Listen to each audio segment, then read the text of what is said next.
stopped at a coffee shop, and I met one of the most interesting and unique Arab Berber.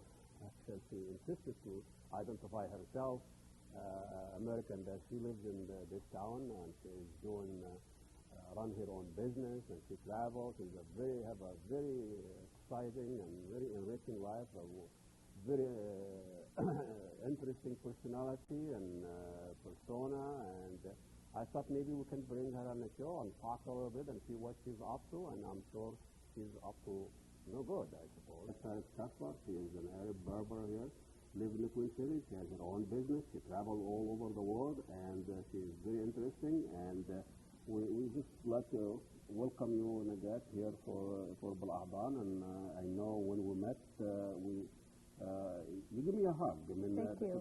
That was very nice of you, and I don't get that very often.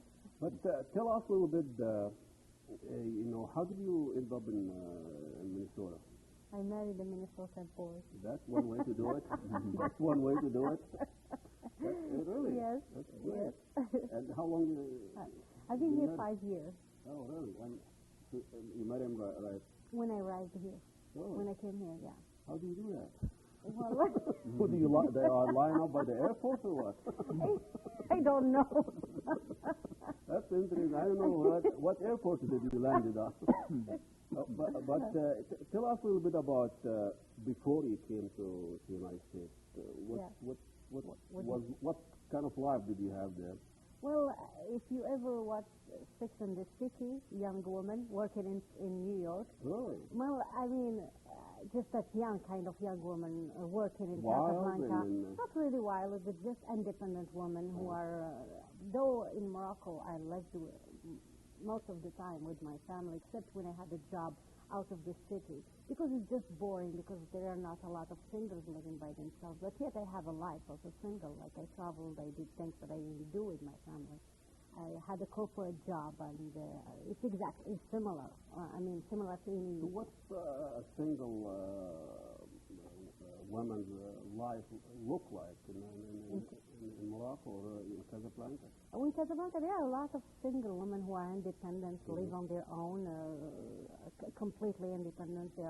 They seem to be more now. There is a generation of 30 and over. People don't get married that quickly anymore, and women want more.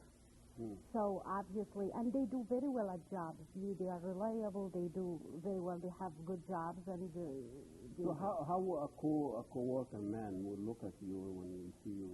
I'm not stereotyping here, but what kind of relationship do you have with Moroccan men or Arab men? Yeah, well, let's talk about Moroccan men, because I didn't have a lot of relationships with other.